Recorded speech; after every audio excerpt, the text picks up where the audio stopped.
Masih muda dong? Masih muda sekali. Halo. Silakan duduk. Masih muda sekali, sudah pencapaiannya luar biasa ya. Luar biasa. Dalam Guru tempo. saya. Gurunya malah. Betul. Gurunya lebih muda. Lebih muda, ini anehnya begitu. Aneh sekali ya. Beban dunia ya. Tidak berdasarkan usia dan tidak berdasarkan berapa modalnya. Betul sekali. Nah, ini mungkin yang juga jadi pertanyaan buat banyak pemirsa ya. Kalau ngomong MLM, kenapa sih yang ditonjolkan selalu yang sukses-sukses gitu ya? Nggak pernah yang gagal-gagal ditonjolkan. Ini coba kita tanya ke Mbak Rizky, gimana? Kalau saya lihat sebenarnya gini, semua pendapat yang timbul di masyarakat, yang akhirnya kebanyakan yang muncul negatif-negatifnya ya tentang MLM. Kalau saya lihat semua masalahnya hanya di paradigma saja. Contoh sederhana deh, kalau saya tanya sama Mbak Feni, kira-kira Mbak Feni mau jadi yang suksesnya atau mau jadi yang gagalnya? Iya pasti mau jadi yang sukses Dalam dong, bidang ya. apapun loh ya. Iya, dalam bidang apapun, Pasti betul. mau jadi yang sukses Betul. ya kan. Nah, sederhana. Nah, kalau kita mau menjadikan seseorang untuk ke arah yang suksesnya, pasti kita akan tonjolkan kesuksesan itu. Supaya orang punya harapan, supaya orang bisa melihat, oh, di sana toh jalan suksesnya. Oh, ke sana toh saya menuju. Nah, itu dia yang kita tonjolkan. Contoh sederhana saya bisa kasih seperti ini. Kalau orang tua menganjurkan anaknya untuk kuliah, apakah yang dicontohkan adalah mereka yang kuliah dan akhirnya menjadi pengangguran, ataukah mereka yang kuliah dan akhirnya sukses? Oke, Bu Livia mungkin bisa cerita sedikit latar belakangnya seperti apa sih sehingga akhirnya bisa terjun ke bisnis MLM ini? Iya, sebenarnya latar belakang saya ini, saya single parent sejak umur saya 14 tahun ya. Saya duduk masih di bangku SMP saat itu dan saya putri ketiga, ya. Jadi saya anak ketiga dari orang tua saya.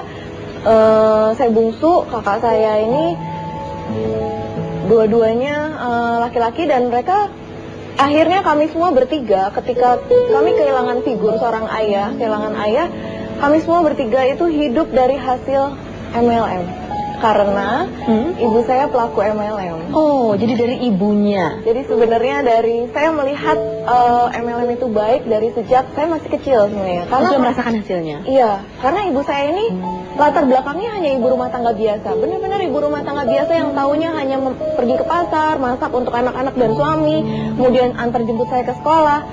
Terus tapi dengan beliau mengikuti MLM berubah sekali, bahkan sampai penghasilannya itu bisa dipakai untuk menghidupi kami semua. Dari situ saya melihat. Kemudian sejak usia berapa sebetulnya terjun ke bisnis MLM? Saya sebenarnya terjun itu usia 21 tahun Mbak Feni. Karena terus terang awalnya pun memang saya meskipun saya tahu bahwa bisnis ini baik ya, MLM ini baik, tapi saya masih punya idealisme. Nah, ini dia yang ternyata saya temui juga sebagai tantangan saya ketika saya menjalankan bisnis ini. Apa itu idealismenya? Ya, jadi pada saya menjalankan bisnis ini itu kan saya masih posisi mahasiswa. Iya. Nah, itu saya temui banyak sekali teman-teman saya yang saya tawarkan di sini, mereka punya idealisme yang sangat tinggi ya. Jadi kalau mereka katakan saya tidak suka dengan bisnis ini gitu, saya sukanya di bidang saya. Contoh saya kuliah di bidang komputer. Mereka bilang saya senangnya komputer, saya nggak mau lah MLM-an, apa sih bisnis gituan gitu ya. Saya bilang apanya yang gituan gitu. Ini bisnis beneran gitu. Tapi mereka itu sulit karena mereka merasa mereka tidak suka di bidang ini gitu. Iya, iya.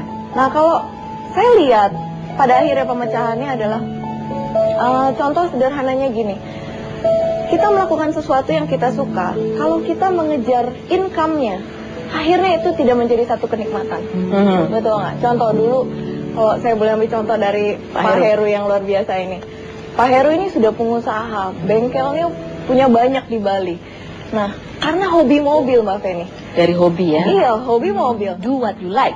Iya, tapi dulunya sebelum kenal bisnis ini, Pak Heru hobi mobil, tapi mengharapkan income dari hobinya itu. Akhirnya capek Pak Herunya. Nah, sekarang setelah di bisnis ini, beliau menemukan satu jalan dan akhirnya beliau berubah. Beliau sekarang tetap hobi mobil, tapi hobinya itu benar-benar dari bisnis ini beliau bisa beli-beli mobil gitu loh, bukan hanya ngotak-atik mobil gitu. Jadi dengan bisnis ini hobinya semakin lancar. Pak Heru ya. ada apa dengan MLM? Saya rasa ini sebuah judul yang sangat tepat dan pertanyaan yang sangat tepat. Karena ini juga menjadi pertanyaan banyak masyarakat. Ada apa sih dengan MLM? Kenapa bisa membawa orang mencapai kesuksesan yang luar biasa? Dan bisa membawa orang membentuk kepribadiannya, membentuk karakter dirinya menjadi seseorang pengusaha yang luar biasa. Ya, dan inilah yang kita gali pada hari ini dari tamu-tamu yang hadir. Nah, pertanyaan saya kemudian kepada semua narasumber yang ada, ke Pak Heru terlebih dahulu. Apa sih yang memotivasi Bapak untuk terjun ke dalam bisnis ini dan apa yang sudah dicapai? Awalnya saya hanya tertarik dengan BMW gratis 2 tahun. Itu saja? Awalnya. Karena bisnis ini akhirnya dia pun naik Mercy. Kemudian ponakan saya juga naik Mercy. Istri saya juga barusan dapat Mercy. Lama-lama saya mikir, gimana caranya kalau seluruh Indonesia aja kita kasih Mercy semua. Gitu. Ini itu motivasinya ya?